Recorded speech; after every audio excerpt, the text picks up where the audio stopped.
लोकशाहीचा बुलंद आवाज, रिपब्लिकन वार्ता महाराष्ट्र। पंडित दीनदयाल सेवा प्रतिष्ठान यवतमाळतर्फे किचन गार्डन प्रोजेक्ट। सवना ग्रामपंचायतीत 100 महिलांची मार्गदर्शन कार्यशाळा संपन्न। बातमी महागाव सवना येथून। पंडित दीनदयाल सेवा प्रतिष्ठान यवतमाळच्या वतीने ग्रामपंचायत सवना येथे किचन गार्डन प्रोजेक्ट अंतर्गत 100 महिलांसाठी मार्गदर्शन कार्यशाळा आयोजित करण्यात आली। कार्यशाळेत महिलांना रासायनिक खतांचा वापर टाळून घरीच सेंद्रिय खत कसे तयार करायचे, तसेच घराच्या आवारात किचन गार्डन कसे विकसित करायचे याबाबत सविस्तर माहिती देण्यात आली आहे। मुक्ताताई पेंढारे यांनी सवना येथील तब्बल 60 लाभार्थी महिलांना पालेभाज्यांची रोपे आणि बियाणे वाटप केले।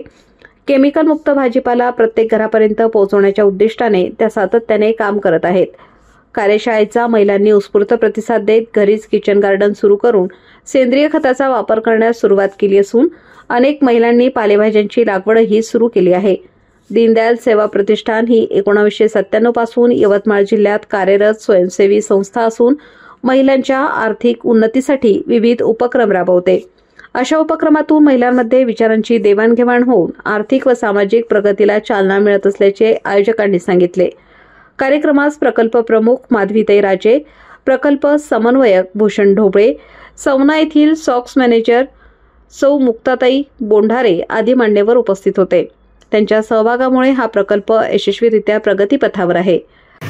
नमस्कार, मी दिलीप भाऊराव धोंगडे, दीनदयाल सेवा प्रतिष्ठान माऊरगड कृषी विकास प्रकल्प येथे धनोरा क्लस्टर प्रमुख म्हणून माझ्याकडे जबाबदारी आहे। आज आपण सवना या गावामध्ये किचन गार्डन या कार्यशाळेमध्ये आपण आज जीवामृतचा डेमो दाखवणार आहे। आणि मी जे आहे समजा शेतकऱ्यांना शेतीसाठी बनवायचं प्रमाण सांगतो आणि डेमो हे आपला छोट्या याच्यामध्ये दाखवतो। त्याच्यामध्ये आहे की नाही साहित्य आपल्याला जीवामृत बनवण्यासाठी 2 किलो गूळ लागते, 2 लिटर गावरानी गाईचं ताक किंवा दही लागते, त्याच्यामध्ये 2 किलो बेसन लागते, त्याच्यामध्ये आहे की नाही आपल्याला वडाच्या झाडाखालची माती लागते, शेण लागते आणि गोमूत्र लागते। तर हे सर्व समजा घटक आपण याच्यामध्ये 170 लिटर पाण्यामध्ये आपण सर्व मिक्स करून घेऊ आणि मिक्स केल्यानंतर हे दररोज एक वेळ ढवळायचं आहे आपल्याला। 10 ते 12 दिवसामध्ये हे जीवामृत तयार होऊन जाते। कशासाठी काम येईल सर?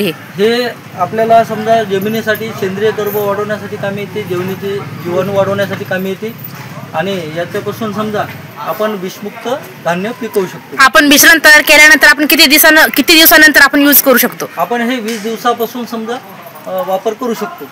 याला जवळपास समजा आपण 6 महिन्यापर्यंत याचा वापर करू शकतो।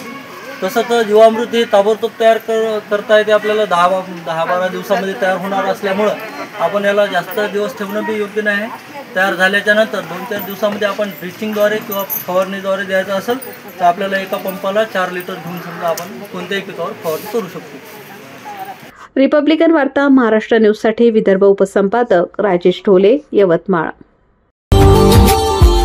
Subscribe now and press the bell icon. Never miss an update.